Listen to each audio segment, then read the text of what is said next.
That morning, the morning I was supposed to say I do, I woke up shaking, but not from fear, from freedom. I reached for the letter Mama Onyinye had written me in Enugu, held it to my chest, and then I did something I've never done before. I washed my face completely.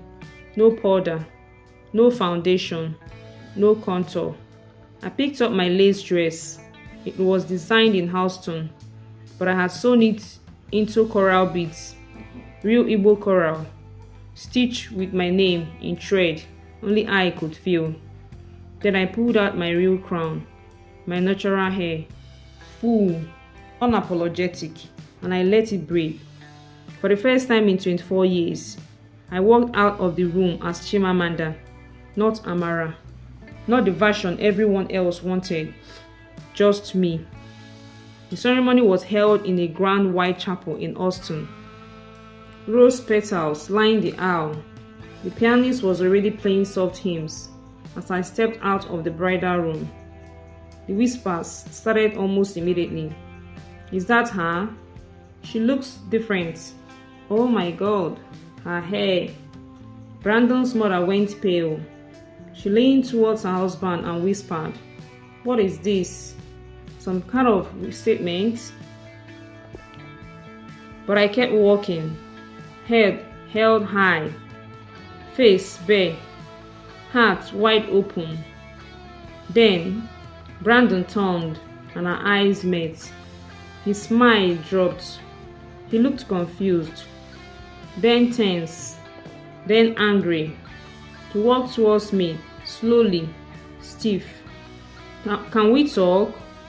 Now, he whispered. We stepped aside, behind the altar. My bridesmaids froze, unsure what was happening. Then he said it. You lied to me. You lied. You manipulated me, Amara. This feels like a setup, a trap. My throat tightened, but I held his gaze. I never lied, I told him. You never asked, and I was scared. Scared that if you saw all of me, you would leave. He shook his head. This isn't fair.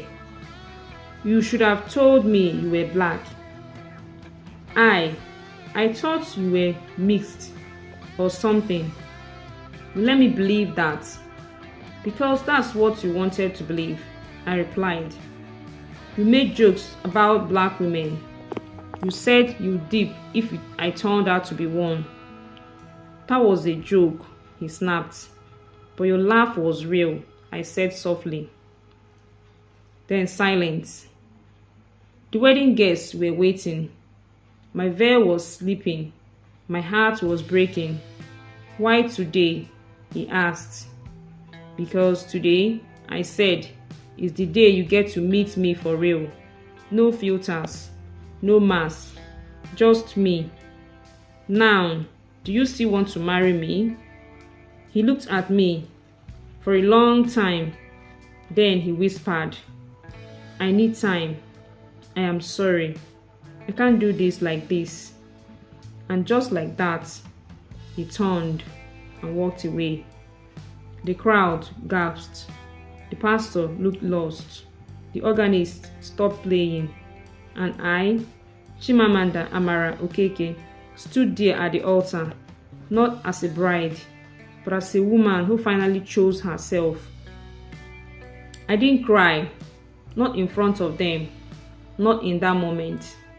Instead, I walked out, back to my hotel, packed my bags, and booked the next flight to Nigeria. I didn't tell anyone. I didn't post. I just disappeared. Came back to Enugu. I stayed with Mama Onyinye's cousin in a quiet village outside Nsukka. No air conditioning, no filters, no pretenses. I cooked ogbono soup with firewood, learned how to sew wrappers and fix head ties. Started mentoring girls in the village, teaching them digital skills and confidence. I danced in the rain. I walked barefoot. I finally stopped running from myself. Then, weeks later, a package arrived. The label said, "From Brandon Carter." I opened it slowly. Inside, there were three things. A printed photo of us on the rooftop the night he proposed. Except this time, the photo was unfiltered. My true skin tone, my real smile. A printed photo of my birth mother. He must have taken it from my table in Enugu, enlarged it, framed it. A note, short, shaky, handwriting. It read, "I didn't know how to love what I didn't understand, but I've been learning. I don't expect you to forgive me, but I want to try again. With you. Not with the version I imagined. I'll be at Murtala Mohammed Airport on Thursday. Whether you come or not, I'll wait."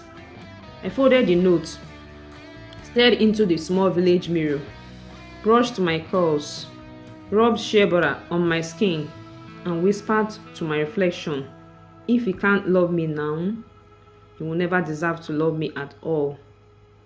Thank you for watching part 2 of this interesting story. Do watch out for the part 3 and the final part. It is going to be very, very interesting. Don't miss out. Thank you.